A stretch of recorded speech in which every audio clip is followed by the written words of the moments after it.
I love my DIY CNC mill. It was an incredible learning tool, taught me a ton about what goes into working with electronics and hardware, and, in my opinion, even managed to produce some pretty nice parts. But its limits, the constant maintenance, the fiddly alignment, and more broken end mills than I feel comfortable reporting on my tax return has left me wanting a little bit more. So when I found out about the DMC2 Mini, a machine which promised to deliver a luxuriously large work area, automated probing, and even an enclosure and coolant system all for $2,500, I just had one question. Is this thing actually any good? And well, there's only one way to find out. Before we get too far into this video is not sponsored. I bought this machine with my own hard-earned money, and the company had no way of knowing it was going to be featured in a video. Anyway, with that out of the way, let's talk about the new mill. It arrived in a series of boxes, and here is where that $2,500 price tag starts to make a little bit more sense. Unless you pay a significant assembly fee, the entire machine is going to show up as a kit. Early on, the assembly went smoothly. I wanted to make sure everything was put together with as much care as possible, so I opted to deburr all the tapped holes and use thread lock on all the non-nylock fasteners, just to give everything the best shot at working that I could. Unfortunately, it wasn't entirely smooth sailing though. I ran into a few QC issues along the way, the first of which being the fit of one of the spacers on the ball screw mounting hardware. After I got that board out, I could continue making progress getting the ball screw assemblies assembled and the oil ports connected. The oil ports connected.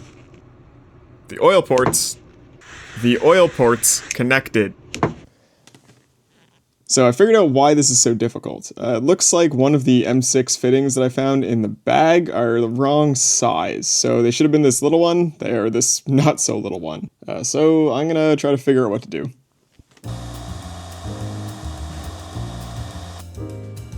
I'm gonna go ahead and put that firmly in the category of good enough for now. The build continued pretty uneventfully after that, and I just followed along with the very well written instructions. Credit where credit is due. Until I ran into another apparent configuration issue. So this series of steps calls for 8 M6 bolts, and you use one of them to hold this little aluminum L-bracket tab on the bottom. And then when you go to put the build plate on, you're left with one missing hole, so we actually need 9. I went and grabbed one of the M6 bolts that I had, just in my spare pile of hardware, but just a note to keep in mind if you get one of these things. Hanging over all of this though was a bigger concern. Alignment.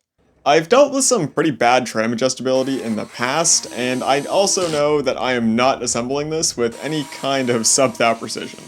With this many bolted joints, I didn't know how the tolerance stack up was even going to come close to the kind of precision we're looking to get. Fortunately, this was considered, and the mill comes with some really nicely designed tramming points that let you do the bulk of the assembly without really caring too much about where the pieces end up, and then bring everything into alignment after you get the bulk of the machine done. It's really clever and far better than the shim stack solution that I'm used to dealing with. Before you comment, yes, I know a square is not a particularly solid method of doing alignment, but it's going to bring us close enough to cut in the bed and then let us mount a dial indicator in the spindle to actually perform the final tramming. Hey, someone should make that from the future here. Before we move on, I wanted to bring up a slight issue I had with the Y-axis assembly. I tried to tighten down the bolts that hold the adjusting mechanism to the main square frame and ended up slightly collapsing the square tube. This isn't a huge deal and should be pretty easy to solve with a couple spacers or a washer, but it's definitely something to look out for when you're doing the initial assembly. Alright, back to the video. Thankfully, all things considered, these minor issues were pretty few and far between, and with them were some fun surprises too. Coming from a CNC ecosystem, which relied on a mechanical edge finder in the spindle, the idea of finally automating the X, Y, and Z probing of a workpiece felt like a world of luxury that I cannot comprehend. And the approach they took was really interesting. You actually crack open an off-the-shelf electronic edge finder and connect its output directly to the machine board. All I had to do was solder a wire onto the board and drill a hole in the end cap, which I initially attempted in a way. Then I remembered. I own a lathe, and lathes, quite famously, are very good at making round holes in round things. There is something incredibly satisfying to me about taking some off-the-shelf hardware like this and extracting some cool custom functionality. It's just such a solid way to get a good bang for your buck. After getting the spindle installed and wired up, the mechanics were mostly sorted, and it was time to add some of the C to the CNC. The wires all come pre-stripped and soldered, so it was a simple case of follow the instructions and try to keep the cable spaghetti from getting too out of hand. But then I got to the assembly of the enclosure, and the instructions say to run a line of silicone to seal the front two panels together. But this sounded a little bit messy to me. I intend to have this mill on camera quite a bit, and I'd prefer not to have the most prominent feature be my sloppy color. Nope, not saying that. So instead, I designed and 3D printed a little gap closing bracket to tie the panels together cleanly. It definitely has the potential to leak, but it's removable and it doesn't rely on praying that the caulking lines cure straight. With the mill starting to look complete, it was time to plumb in the one-shot oiler, and this is one of those features that really sets the DMC2 Mini apart from a lot of the hobbyist mills that I was able to find. With the press of a pump and a couple buttons, the entire mill can be lubricated before each job. Except, mine didn't work. No matter how hard I pressed on the pump, the distributor valves would not open. I ended up disassembling the entire manifold and found that the springs that were inside it were way too stiff. This thing must be made for a much higher pressure reservoir than what's currently installed. I opted to swap the springs for much lighter ones, and after reinstalling everything, it is much better. Now that the mechanical and electrical assembly is done, we can move on to the software instructions, and I think this is the biggest drop ball of this machine. I found the software instructions to be noticeably less thorough than the mechanical and electrical ones, and they didn't even match the configuration of the mill that I received. The e-stop functionality was inverted, and the steps per millimeter values were incorrect for every motor. These issues aren't insurmountable, but it's kind of annoying and definitely not something I felt like dealing with after a 25-hour build. But the thing that really frustrated me here was the probing routine section. The physics anomalous screen set that they have you load over the regular Mach 3 interface is a phenomenal improvement, and it has some really cool probing features that are built in. But these probing features only work for a probe that's mounted in the spindle. Instead of fixing the scripts to work with an offset probe, the software instructions have you copy and paste some external macros, which, while they do work, are not really properly integrated into the physics anomalous screen set. And they only provide you the external probing routines and just tell you to delete the internal and custom probing features. To be honest, I really don't feel like learning the Mach 3 API and figuring out how to write code for my CNC mill, but I also really hate the idea of leaving this thing in a half-finished state. So... Oh hey there. So this ended up being way easier than I thought it was going to be. The Physics Anonymous screen set already comes preloaded with pretty much everything you need, and all I had to do was add an XY offset at the very last step. But come here, check this out. I learned how to use the Mach 3 screen editor and added an X and Y offset box to reference in the code. This makes it way faster to go through the documented calibration process because you only need to update the value in one location instead of, 20? Admittedly, it was actually pretty fun to learn about this, but I do think all this stuff should come pre-configured with the DMC2 settings. It would make for a much nicer user experience out the box. Okay, enough of this software stuff. It's time to cut some metal. First step, surfacing the bed. Before I do that though, one last thing. I want to sort out the coolant. You need to supply your own reservoir, and while the supplied pump comes with a screen, I decided I wanted to add an additional sieve to the chip return to make it a little bit easier to clean out chips. You know, it's just like I was saying. Flood coolant is a bit of a pain in the home shop, and air blast is going to be much more appropriate for the kind of work I do.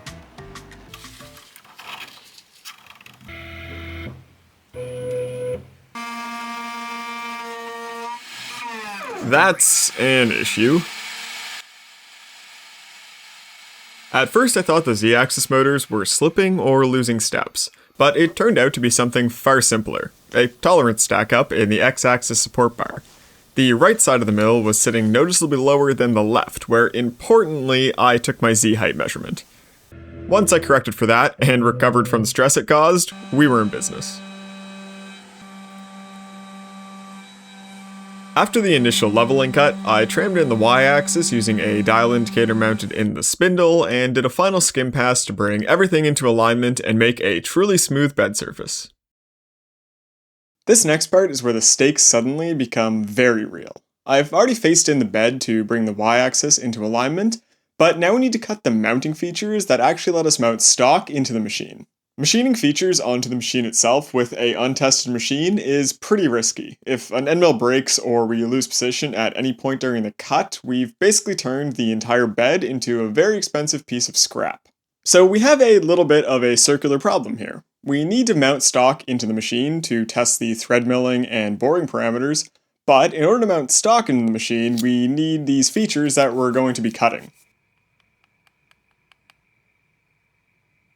Look, don't sit there and act like you wouldn't do the exact same thing.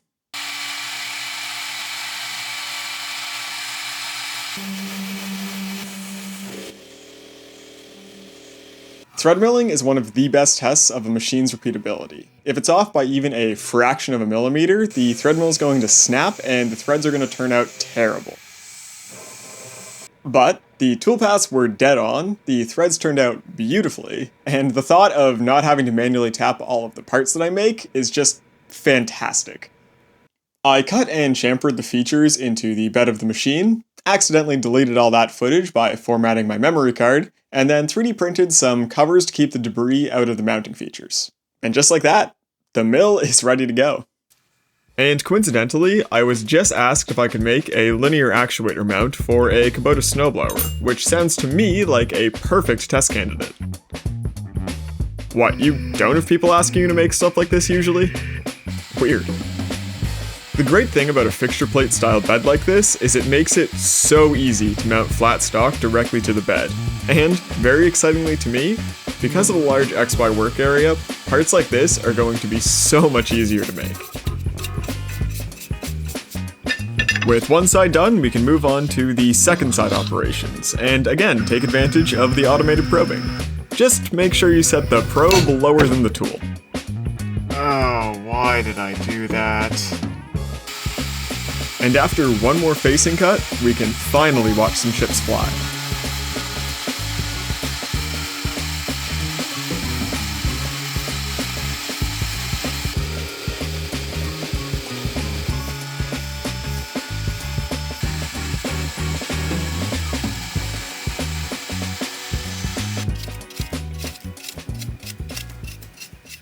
There are two things that I'm noticing here.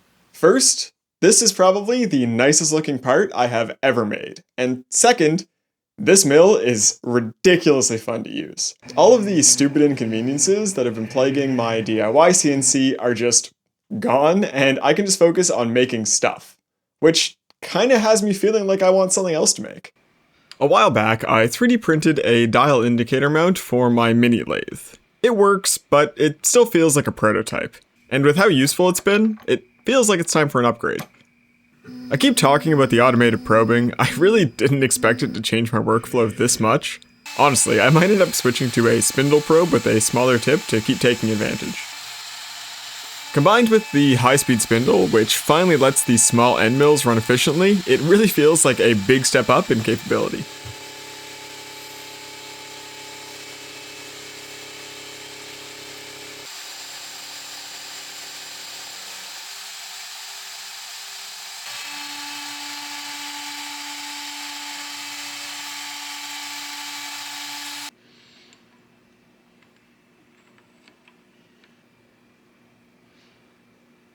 Much better.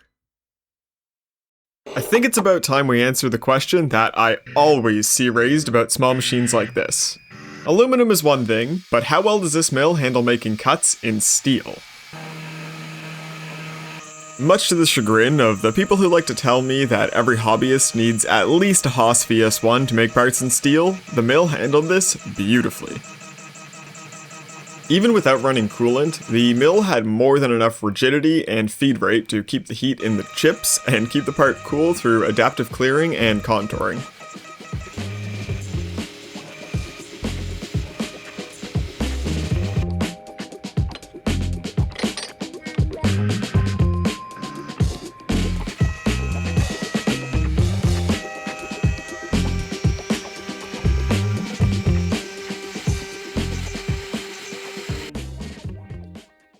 I don't know about you, but I am very pleased with that result. I ran a second test cut on the other half of this and used a 1mm end mill to cut in some 3mm holes, and it handled that perfectly as well.